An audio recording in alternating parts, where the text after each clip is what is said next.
Howdy folks, Nathan Adlin here with the Fast Lane Car, and I'm in lovely Hollister, California. I have an opportunity to drive the 2015 Jeep Renegade Trailhawk. That means I get to do red meat badass things and go off-road right here, and that's coming up next.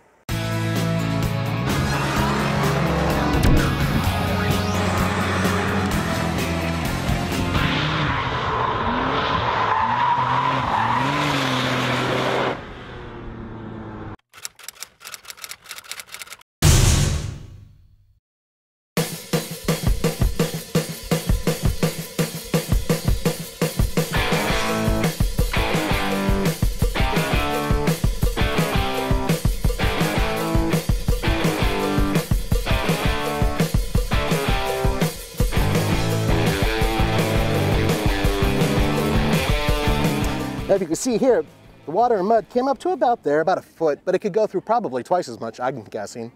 I'll have to find that out soon.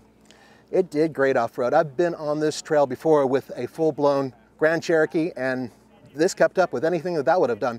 There is one thing though, this mud, they pay top dollar for it over in the East Coast. I should bring some over there. Okay.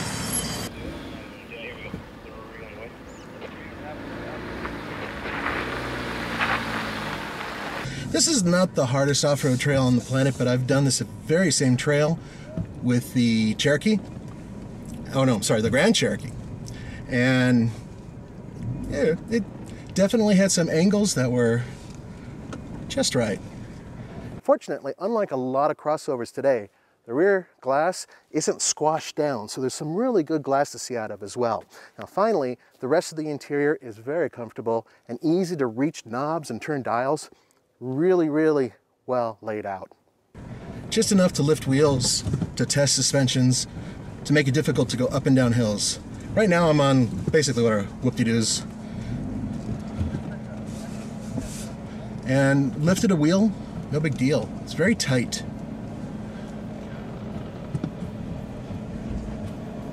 That dude has the coolest beard ever. He does.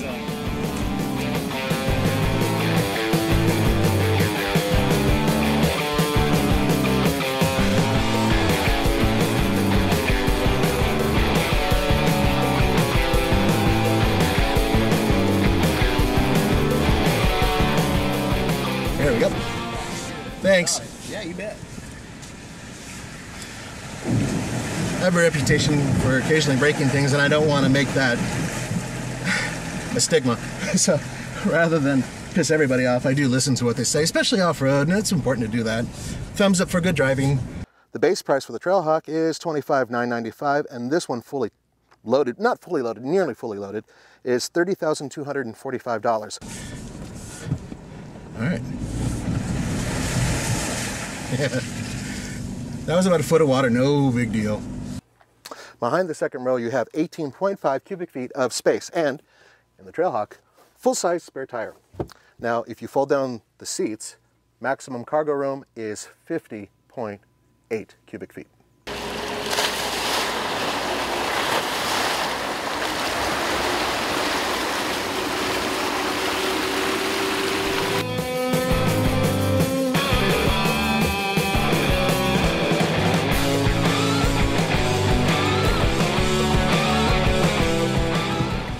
I'm paying attention to the guy in front of me. So there's hill descent control and some other things. I'm going to be testing those in just a moment. And then there's a rotating knob down there that you can also select certain things, kind of fine tune it. Sure, they're going to get well over 30 miles per gallon on the highway, but that's all they could tell us for sure. So you'll have to wait for actual mileage to come out, and we'll definitely have it on our website, tflcar.com.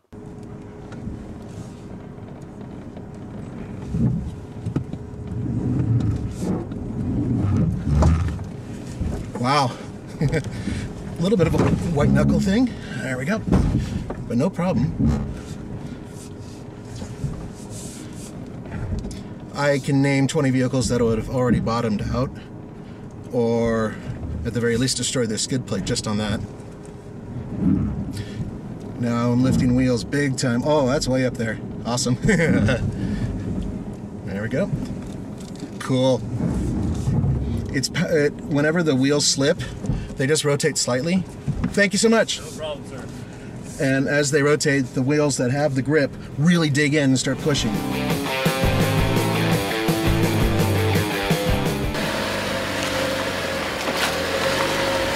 There we go.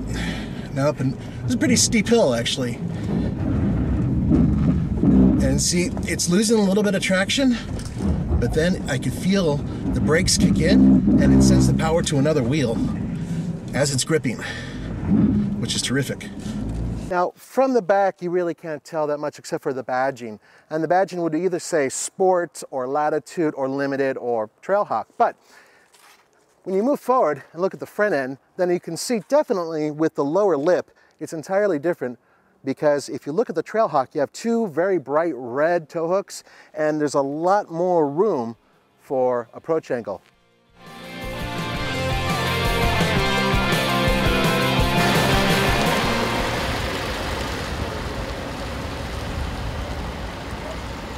It's not easy to build a vehicle that appeals to men and women, children and old people, Roman, but I think they came pretty close with designing this because, yeah, it looks kind of funny right now and kind of happy. It looks like it should have Mickey Mouse ears, but get it dirty, start bouncing around with it, and it looks kind of cool. A little tiny bit badass. Not too bad. It really doesn't feel like it's straining. There's more than enough power to make this thing go. I'm willing to bet that 1.4 would probably work pretty good on this too, but it makes sense. You want extra torque. You don't want the engine to be screaming going over these obstacles, and right now it's doing just fine.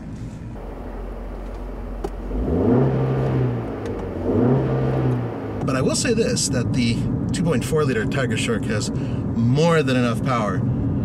It does not run out of breath. I've deliberately flogged it on the way here, and it's actually pretty damn zoomy. This is a 600-pound lighter vehicle than the Jeep Cherokee, the equivalent. And the Jeep Cherokee has this engine in the base model.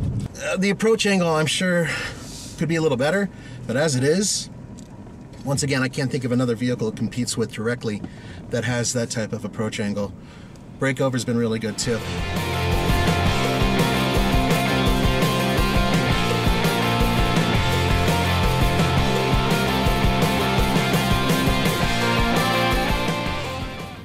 Guys telling me to slow down. Once again, story of my life. There we go. Don't be afraid of acceleration. And just, there we go.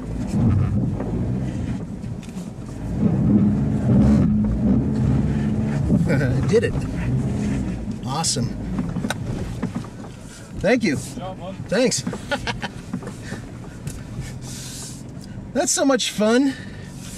All we need is a little mouse and some rotating popcorn stand, and it'll feel like Disneyland.